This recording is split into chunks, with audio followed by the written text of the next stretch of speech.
Caleb, I heard on the podcast it sounds like the coaching staff is saying if there was ever a year for a two-loss team to make the college football playoff, it could be this one. Yep. What's the message from them this week, and is that still a realistic goal in your eyes? Yeah, I mean, it's a realistic goal. Yes, we have two losses. We have two losses to ranked teams. We have ranked teams, I believe. Utah's still ranked. We have one loss in conference. And it's, you can kind of see the light at the end of the tunnel. It was something that, me and Coach Riley talked about right after the game, in the Utah game, around 10 o'clock that night. When I got home, I was laying on my couch and I was just laying there. We called each other and we were just talking on the phone, and it's just like a weird feeling of, you still have that feeling inside that you can do something special. And he said to me that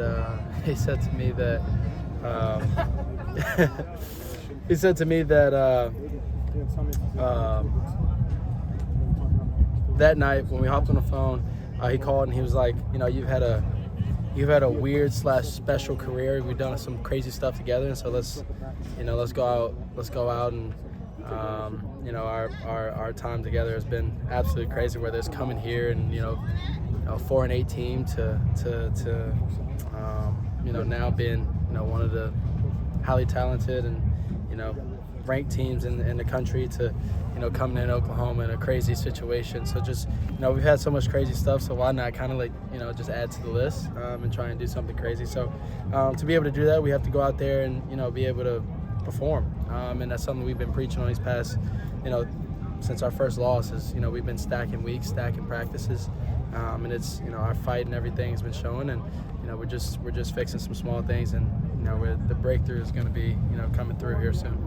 A few weeks ago, Lincoln was talking about how, because you guys have been together for a while now, there's a little bit more understanding of the playbook, and yes. When you guys game plan for yes. The week's game plan, what are those conversations like? How have they evolved in terms of what you can kind of suggest, what he actually listens to? I know he makes the final decision. Yeah, there's a lot of I'm not gonna say there's a lot to say, but there's a lot of different communication. Like last night we called, I think it was I was coming back from treatment at 8 or 9 last night, and he just called me. We were talking about plays and how do we think this is ran, or how do you think this will, how do you feel about this? And I give him back feedback and things like that. And then there's times where I'll just draw up plays, or he'll say something and we're watching film, and and I make a remark and I kind of explain my my thought process of it, and he'll go, I actually really like it. And then sometimes he'll explain and it's maybe it doesn't work out. So it's just a constant communication between him and I, and it's just been growing and it's been great. You have the ability to make something happen out of nothing. Yep. During a play.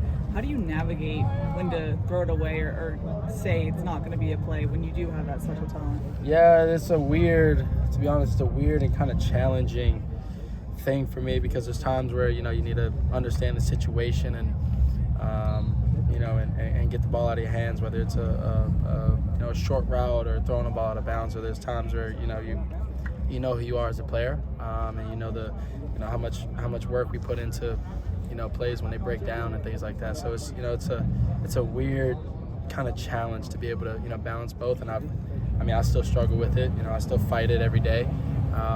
Whether it's in practice or whether it's in game, to be able to kind of balance that skill, I guess you could say. What guidance have you gotten as far as that? A lot of guidance I've gotten from Link is just understanding the situation. That helps out a lot in any of those situations of when to scramble, like the play before the half at drive, or I said drive at Cal.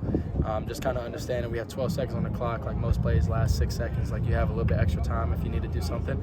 I scrambled a little bit and made a play and threw a ball to Lake McCree, and we just missed a field goal coming out. But just making plays like that. And then there's also times where you're in field goal position or in scoring position and things like that, and that you need to just understand live the fight for another down. Hey Caleb, talk to me about your performance on Saturday. Despite the 2 losses you guys went through, and coming out in that second half, it was a very important game for you guys to kind of stay alive here. Talk to me about your guys' mentality coming out of the locker room. Yeah, we had a couple guys speak up at halftime, and it just brought a bunch of energy to the guys and things like that. So the energy and vibe coming out, we understood that we had to go out there and fight. And the guys at halftime really helped us surge from when we came out that second half. But myself, I didn't play as well as I wanted to. I did throw the ball away a couple of times. There was a couple of times where the defensive line broke through, and I may have missed a pass that I normally don't miss. And so I could have played better. I could have played a lot better, and I will. Caleb, I'm curious whether it's from winning the Heisman last year, potentially being a high pick in the NFL draft, feeling like you need to score a lot of points. How much pressure are you feeling this year, and how has all the stresses of everything going on in your life affected you? They haven't. I'm here at USC, enjoying playing ball, the thing that I love, and being around these guys for however long that I'm going to be around them, whether it's a whole another year, or whether it's however long we have left in the season. So enjoying the moments that I have, understanding that you don't get things like high school back, you don't get things like college back, and so it's something that I learned from high school, not having my senior year, is enjoying the moments that you have regardless of what year you're in, regardless of what your situation is. And so pressure, I don't think of pressure as a thing. I've said it a bunch. I think if you prepare for the moments that are up and coming in your life, it's especially if you manifest things that you work for, you're prepared for those moments. You don't feel pressured. You feel excited. You're ready for the moment, and whatever comes, like I said, you're ready for it.